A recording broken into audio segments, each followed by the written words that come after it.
हाँ जी दोस्तों, क्या पढ़ा था कल? राजस्थान का एकीकरण।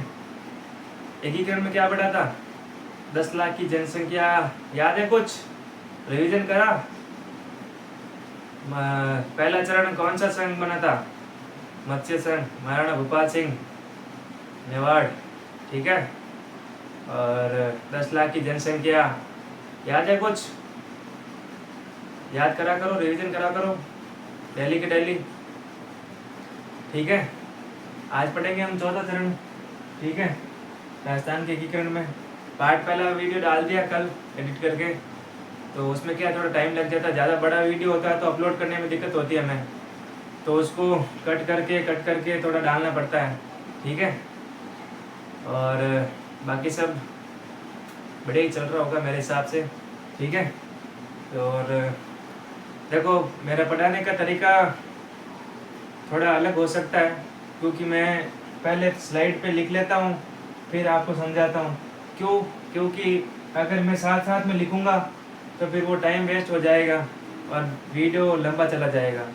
इससे अच्छा वीडियो रोक के स्लाइड लिख लेता हूँ, फिर वीडियो वापस चालू करता हूँ और समझाने लग जाता हूँ। उससे आपका भी टाइम बच जाता है और मेरा भी टाइम बच जाता है उस हिसाब से। ठीक है ना। बाकी अब साथ साथ में लिखवाता रहूँगा, पढ़ाता रहूँगा तो वो टाइम मतलब वेस्ट होगा फालतू का, वो लंबा वीडियो चला जाएगा, फिर देखने में भी मुझे मज़ा नहीं आएगा। आप देखोगे यार कितने बड़ा वीडियो है यार, कब पूरा होगा, कब क्या होगा।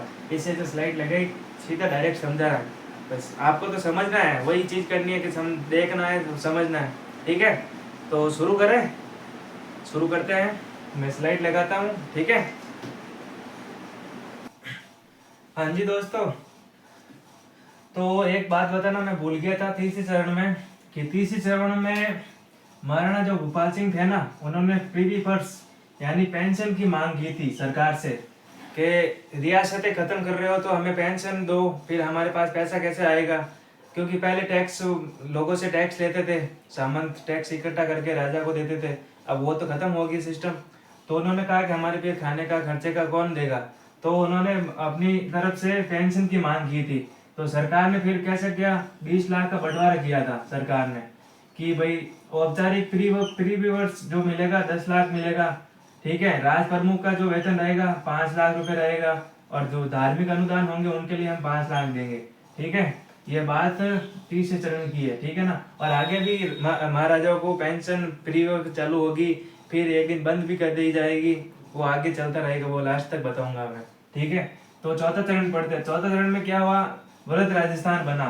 वृहद राजस्थान कैसे बना, संयुक्त राजस्थान को मिलाया, उसके साथ में जयपुर, जोधपुर, बीकानेर और जैसलमेर को जोड़ा, 4 रियासतों को जोड़ा और एक संयुक्त राजस्थान को जोड़कर वृहद राजस्थान बनाया। ठीक है। इसका उद्घाटन कहाँ पे हुआ था, जयपुर में। किसने किया, सरदार वल्लभ भाई पटेल ने, अपने हिंदू कैलेंडर के अनुसार चैत्र शुक्ल एकम विक्रमी संवत 2006 को, और अपने ऐसे अंग्रेजी कैलेंडर के हिसाब से 30 मार्च 1949 को उसी दिन राजस्थान दिवस मनाया जाता है। उसी हिसाब से वृहद राजस्थान बनने के बाद 30 मार्च को राजस्थान दिवस मनाया जाता है, ये याद रखना। ठीक है। ये महाराज प्रमुख, एक तो राज प्रमुख थे, अब बने महाराज प्रमुख, ये याद रखना। महाराज प्रमुख कौन से चरण में बने थे, चौथे चरण में। जब वृहद राजस्थान बना था उस टाइम महाराणा भूपाल सिंह को, मेवाड़ को महाराज प्रमुख बनाया गया था, और उप राज प्रमुख किसे बनाया गया था, भीम सिंह कोटा और हनुमंत सिंह जोधपुर। ठीक है। ये याद रखना, ये बड़ा इसलिए लिखा है मैंने क्योंकि ये इम्पोर्टेंट है इस हिसाब से। और ये भी चीज इम्पोर्टेंट है कि राजस्थान दिवस या 30 मार्च कब, मतलब राजस्थान दिवस कब मनाया जाता है, ये तो नॉर्मल सबको आता है, पर कौन सी चरण में इसकी शुरुआत हुई थी, कब बना था राजस्थान, वृहद राजस्थान। तो ये याद रखना, वृहद राजस्थान किस किस से बना, संयुक्त राजस्थान से, जयपुर, जोधपुर, बीकानेर और जैसलमेर की रियासतों को मिला के संयुक्त राजस्थान बना था। और ये पेंशन वाली भी बात याद रखना कि मांग किसने की थी सबसे पहले, प्रीव्यू पर्स की, महाराणा भूपाल सिंह ने। ठीक है। और अब पढ़ते हैं, इसमें ही आगे कुछ और बातें हैं। इसमें राज प्रमुख आएगा, प्रधानमंत्री आएगा, ये अभी बाकी है इसमें। ठीक है। स्लाइड चेंज करता हूं मैं। चौथे चरण में आगे बढ़े, वो बाकी था राज प्रमुख। हाँ, चौथे चरण में राज प्रमुख कौन किसको बनाया गया था, अपने जयपुर के सवाई मान सिंह को। ठीक है। उसके बाद कनिष्ठ उप राज प्रमुख किसको बनाया, बहादुर सिंह बूंदी। ठीक है। और वही वापस लक्ष्मण सिंह डूंगरपुर, ये दो तो पहले भी थे उस तीसरे चरण में भी। और प्रधानमंत्री किसको बनाया? अपने हीरेलाल शास्त्री को। ठीक है। मंत्री कौन कौन बने? पेमाराम माथुर, भूरेलाल भैया, वेदपाल त्यागी। ये याद रखना, इम्पोर्टेंट है थोड़ा। वेदपाल त्यागी नाम आए ना, क्या कौन से चरण में इनको मंत्री बनाया गया था? तो चौथे चरण में याद रखना है, ठीक है ना। रघुवर दयाल गोयल, राव राजा हनुमान सिंह, नरसिंह कच्छावा, सिद्ध राज ठड्डा, फूलचंद वापड़ा। ठीक है, ये थे तो मंत्री। अब ये तो बन गया। फिर अब बात आई कि भाई अब राजधानी किसको बनाए और हाईकोर्ट किसको दे। अब ये हो गया मुद्दा। तो अब उनके पास कोई ऑप्शन नहीं था, तो फिर उन्होंने एक समिति का गठन करा। जयपुर व जोधपुर में राजधानी को लेकर विवाद तथा इसके समाधान के लिए जांच समिति का गठन किया गया था। जांच समिति का गठन किया कि भाई राजधानी किसको बनाना है और हाई कोर्ट किसको देना है। इसके लिए जयपुर और जोधपुर में टक्कर चल रही थी। तो फिर समिति बनाई। उसमें सदस्य कौन कौन थे समिति के? बी.आर. पटेल, टी.सी. पुरी और एस.पी. सिन्हा। ठीक है। और फिर क्या किया गया कि भाई समिति के आधार पर क्या निर्णय आया कि जयपुर को तो दी राजधानी बनाया, जयपुर को तो कि भाई चलो जयपुर को राजधानी बना देते हैं, और जोधपुर को हाईकोर्ट दे दिया। ठीक है। तो हाईकोर्ट की मेन पीठ कहाँ है? जोधपुर। ठीक है। और उसके बाद ये तो हो गया। फिर उन्होंने वही पेंशन की मांग, प्रीवी पर्स की मांग की थी। जयपुर ने कितनी करी? 18 लाख। जोधपुर 17 लाख। बीकानेर को कितने दिए? 17 लाख। फिर 19 जुलाई 1948 को एक अपना ठिकाना था लावा ठिकाना था, जिसको जयपुर रियासत में विलय कर दिया गया। ठीक है, समाप्त करके ठिकाना जयपुर रियासत में मिला दिया गया। लावा ठिकाना था, उसको जयपुर में मिला दिया गया। ठीक है, एक ठिकाना खत्म हो गया। अब भी कुछ रियासतें थी जो विलय होने में बाकी थी, तो वो 5वें, 6ठे और 7वें चरण में भी मिलेगी। ठीक है। और एक इम्पोर्टेंट बात यह याद रखना कि राम मोहन लोहिया ने राजस्थान आंदोलन समिति का गठन किया था। राजस्थान आंदोलन समिति का गठन किसने किया था? राम मोहन लोहिया ने। किसके लिए किया था? कि रियासतों को शीघ्र से जल्दी मतलब विलय पत्र पर साइन करवा के उनको विलय करवा दिया जाए। उसके लिए एक राजस्थान आंदोलन समिति बनाई गई थी, जिसकी मांग इन्होंने की थी राम मोहन लोहिया ने। ये याद रखना, ठीक है। तो अब पढ़ेंगे 5वां चरण। ठीक है, स्लाइड करता हूँ चेंज। तो शुरू करें 5वां चरण। थोड़ी सी इंक रिलीज कर रहा था तो थोड़े, चलो कोई बात नहीं, चलेगा। हाँ, 5वें चरण में क्या बना? संयुक्त व्रत Rajasthan, United state of greater Rajasthan. ठीक है। किससे बना? मत्स्य संघ और व्रत राजस्थान को मिलाया और अपने संयुक्त व्रत राजस्थान बना दिया। ठीक है। अब 1549 को शंकर राव देव समिति के सिफारिश पर, अब ये जो विलय हुआ ना, समिति का गठन, मतलब जो ये व्रत राजस्थान बनाना, संयुक्त व्रत, किसकी सिफारिश से बना? देव समिति के सिफारिश पर मत्स्य संघ का व्रत राजस्थान में विलय कर दिया गया। विलय करके संयुक्त व्रत राजस्थान बनाया गया। ठीक है।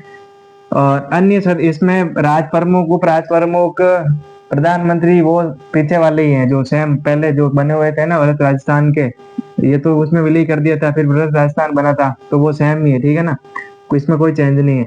R.K. सिद्धवा इसमें अन्य सदस्य जुड़े और प्रभु दयाल दो नए सदस्य जुड़े। फिर क्या हुआ कि जो अपने शोभाराम कुमावत को हीरालाल शास्त्री मंत्रिमंडल में शामिल कर लिया गया। ठीक है, बस इसमें तो यही था। अब मैन आएगा 6ठा चरण और 7वें चरण में 2-4 रियासतें हैं, जैसे सिरोही है, जो जिनका विलय करना है अभी, सिरोही और माउंट आबू वाली, तो उनका विलय अब 6ठे चरण में और 7वें चरण में होगा। अब 6ठे और 7वें में इंपॉर्टेंट बातें 6ठे चरण में और 7वें चरण में ही है। ठीक है ना, ये याद रखना आप। सबसे इंपॉर्टेंट 6ठा, 7वां और पहला, दूसरा ही है। इनमें ही है मेन बातें जो आपको याद रखने के लायक है। ठीक है ना। अब स्लाइड चेंज करके अपन लगाते हैं 6ठा चरण। ठीक है। हाँ जी दोस्तों, 6ठा चरण पढ़े। अब 6ठे चरण में क्या हुआ था? अब सिरोही रियासत का विभाजन करना था, तो उसका विभाजन किया गया, सिरोही रियासत का विभाजन किया और आबू व देलवाड़ा सहित 89 गांव बॉम्बे में मिला दिए गए। ठीक है,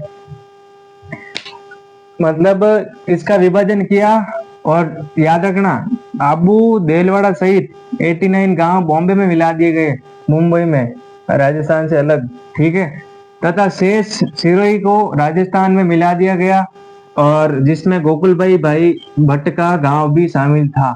तो राजस्थान में कौन कौन से मिलाए, शेष सिरोही और ये गोकुलभाई भट्ट का गांव। ठीक है, इस अनुचित विलय पर सरदार वल्लभ भाई पटेल का जवाब था कि राजस्थान वालों को गोकुल भाई भट्ट चाहिए थे जो हमने दे दिए। अब उनकी क्या राजनीति थी सरदार वल्लभ भाई की कि अपने सिरोही का आधा भाग तो दे देंगे राजस्थान को, आधा बॉम्बे को, और जो माउंट आबू है उसको उसके राज्य में गुजरात में शामिल करने की प्लानिंग थी। ठीक है, पर ऐसा हुआ नहीं। माउंट आबू वापिस एक 7वें चरण में माउंट आबू को वापिस इसमें लाया जाएगा राजस्थान में, और वो उसको करेंगे ठीक वापिस। ठीक है ना, तो आप तो ये याद रखना गोकुल भाई भट्ट। ठीक है, 26 जनवरी 1950 को हमारे प्रदेश का नाम राजस्थान कर दिया गया था। इंपॉर्टेंट बात है, याद रखना दोस्तों, 26 जनवरी 1950 को हमारे राजस्थान प्रदेश का नाम राजस्थान कब हुआ, 26 जनवरी 1950 को ये नाम राजस्थान बन गया था। ठीक है, अब कुछ एक दो रियासतें थी जिनको शामिल करना था, अजमेर मेरवाड़ा जो थी इनको विलय भी, इनको भी केंद्र शासित प्रदेश था तो उनको भी हम विलय कर देंगे। ठीक है, 7वें चरण में। और जब राजस्थान नाम बन ही गया था तो एक अपना तो राज्य बन गया था पूरा कंप्लीट हो गए। ठीक है, और उसमें हीरेलाल शास्त्री को पहले मनोनीत मुख्यमंत्री घोषित किया। याद रखना सबसे पहले मनोनीत मुख्यमंत्री कौन बने थे, हीरालाल शास्त्री, बिना चुनाव के मनोनीत, डायरेक्ट मनोनीत किया कि आप प्रधानमंत्री मतलब मुख्यमंत्री हो इस राज्य के, राजस्थान राज्य के, और आपको मुख्यमंत्री बनाया जाता है। ये सवाल आएगा, याद रखना सबसे पहले मनोनीत मुख्यमंत्री राजस्थान के कौन बने थे। अगर ऐसा सवाल नहीं आए तो कौन से चरण में बने थे ये भी पूछा जा सकता है। ठीक है, और कब बने थे ये भी याद रख लेना। ठीक है, अब पढ़ेंगे 7वां चरण जिसमें सबसे इम्पोर्टेंट बातें इसमें भी थी, अब उसमें भी है। सबसे ज्यादा जो इम्पोर्टेंट बात है वो 7वें चरण में है। ठीक है ना, 7वें चरण में एक तो अजमेर मेरवाड़ा उसको विलय करेंगे, फिर आबू वाली जो अभी ये बंटवारा हुआ था उसको वापस लाया जाएगा। ठीक है, 7वां चरण आप ध्यान से पढ़ना, उसमें इंपॉर्टेंट चीजें हैं 7वें चरण में। ठीक है ना, अब स्लाइड करते हैं चेंज और पढ़ते हैं 7वां चरण, फिर उसका एंड एकीकरण एंड हो जाएगा। ठीक है ना, उसके बाद अगला वीडियो बनाएंगे किस पे, ये अपनी 1857 की क्रांति पर छोटा वीडियो बनाएंगे और जल्द से जल्द आपको उसमें पढ़ा दिया जाएगा रिवीजन के हिसाब से। ठीक है ना, शॉर्टली पढ़ाएंगे एकदम और सटीक तरीके से पढ़ाएंगे छोटी छोटी चीजें। ठीक है ना, जो आपके लिए इम्पोर्टेंट होगी। तो 7वां चरण शुरू करते हैं। हाँ जी दोस्तों, अब पढ़े लास्ट 7वां चरण, चलो इसी के साथ खत्म करते हैं फिर। हाँ, 7वें चरण में क्या हुआ था, राज्य पुनर्गठन आयोग की सिफारिश पर क्या किया, आबू व देलवाड़ा को राजस्थान में वापस मिला दिया गया। जो बॉम्बे में मिलाया गया था उसको इसकी सिफारिश पर राज्य पुनर्गठन आयोग बनाया गया था, उसकी सिफारिश पर वापस इसको आबू व देलवाड़ा को वापस राजस्थान में मिला दिया गया। फिर अजमेर मेरवाड़ा को राजस्थान में मिलाया और एमपी का जो सुनील डप्पा गांव था ना वो राजस्थान में मिला दिया गया। ये याद रखना, अजमेर मेरवाड़ा केंद्र शासित प्रदेश था जिसको राजस्थान में मिला दिया गया, और एमपी का सुनील डप्पा गांव है ना राजस्थान में मिला दिया गया था। ठीक है, 1 नवंबर 1956 को राजस्थान का एकीकरण पूरा हुआ। इंपॉर्टेंट बात है, राजस्थान का एकीकरण कब पूरा हुआ, 1 नवंबर 1956 को। याद रखना, ये तारीख पूछी जा सकती है और ये भी पूछा जा सकता है आबू व देलवाड़ा किसके मतलब कौन से आयोग द्वारा राजस्थान में मिलाए गए थे। आबू और देलवाड़ा के विलय के लिए मुनिजन विजय सूरी समिति का गठन किया गया था। ठीक है, इसके विलय के लिए समिति का गठन किया गया था, तो इसके हिसाब से इम्पोर्टेंट है कि इनके लिए मिलाने के लिए समिति गठन करी थी वापिस। ठीक है, इतिहासकार दशरथ शर्मा ने इस समिति के अध्यक्ष थे। मतलब जो ये समिति बनी थी ना विजय सूरी द्वारा, तो इस समिति के जो अध्यक्ष थे हमारे कौन थे? इतिहासकार दशरथ शर्मा, जो इतिहासकार है। ठीक है। फिर अजमेर को राजस्थान का 26वां जिला बनाया गया। कौन सा? 26वां जिला। अजमेर को राजस्थान का 26वां जिला बनाया गया। उसके बाद पहले अजमेर मेरवाड़ा को केंद्र शासित प्रदेश से मतलब केंद्र शासित प्रदेश थे ना, उनके हिसाब से वहां सदस्यों की एक धारासभा होती थी तथा हरिभाऊ उपाध्याय अजमेर मेरवाड़ा के मंत्री थे। ठीक है। और ये तो उनकी बात है, केंद्र शासित प्रदेश में ये हरिभाऊ जो मंत्री थे, उपाध्याय थे, मंत्री थे, उनके धारा में सभा होती थी पहले। ठीक है। हरिभाऊ उपाध्याय ने अजमेर मेरवाड़ा के विलय का विरोध किया था। ये याद रखना, ये कभी कभी पूछा जा सकता है कि विलय के समय विरोध किसने किया था? तो हरिभाऊ उपाध्याय ने। फिर जयपुर और अजमेर के बीच वही वापिस जोधपुर जयपुर वाली कहानी, राजधानी को लेकर झड़प, राजधानी इसको बनाओ, इसको बनाओ, ये इसको बनाओ। तो इसके लिए समिति का गठन किया गया। ठीक है। विवाद था तो इसके समाधान के लिए एक समिति का गठन किया गया। ठीक है। समिति के सदस्य कौन कौन थे? सत्यनारायण राव, वी विश्वनाथन और वी के गोवा। ठीक है। अब इस समिति में क्या किया गया कि राजस्थान के जो भी विभाग थे उनका क्लियर बंटवारा कर दिया, जो आज तक अभी तक वही चल रहे हैं, जो प्रेजेंट में है। ठीक है। तो इस समिति की सिफारिश पर राजधानी तो किसको बनाया? जयपुर को। राजस्व विभाग किसको दिया? अजमेर को। शिक्षा विभाग किसके पास है? बीकानेर को। कृषि विभाग किसको दिया? भरतपुर को। वन सहकारी विभाग कहाँ है? कोटा। खनन विभाग कहाँ है? उदयपुर। और हाईकोर्ट किसको दिया? जोधपुर को। इम्पोर्टेंट है, याद रखना कौन सी समिति के द्वारा सिफारिश से विभाग का बंटवारा हुआ था। तो ये समिति है। ठीक है। सत्यनारायण राव भी इसके सदस्य थे, इनके बीच एक समाधान हुआ था, उसके बाद गठ समिति का गठन किया गया था। ठीक है। याद रखना ये। तो इसी के साथ अपना राजस्थान का एकीकरण पूरा होता है। ठीक है। तो आगामी चतुर्थ श्रेणी का एग्जाम आ रहा है, इसी महीने में है, अगले महीने में, तारीख पता नहीं कब है इसकी। तो आप तैयारी करते रहो, हम ऐसे वीडियो और लाते रहेंगे आपके लिए, और चैनल पे जुड़े रहे। ठीक है। हम ऐसा कोई फालतू कंटेंट नहीं लाएंगे आपके लिए। जो इम्पोर्टेंट है, ये नोट्स RS लेवल के नोट्स हैं जो मैं आपको पढ़ा रहा हूँ। ठीक है। उसके हिसाब से आपको शॉर्ट मतलब उनको शॉर्ट नोट्स बना के ज्यादा मतलब बिना टाइम वेस्ट किए आपको मैं ये नोट्स प्रोवाइड करवा रहा हूँ आपको। ठीक है ना। तो आप मेहनत किया करो, सफलता तो एक दिन मिलनी ही है। ठीक है। सबको मिलेगी, मुझे भी मिलेगी, आपको भी मिलेगी। पढ़ाई करते रहो। ठीक है ना। और चैनल के साथ बने रहो। नए हो तो लाइक और सब्सक्राइब कर देना।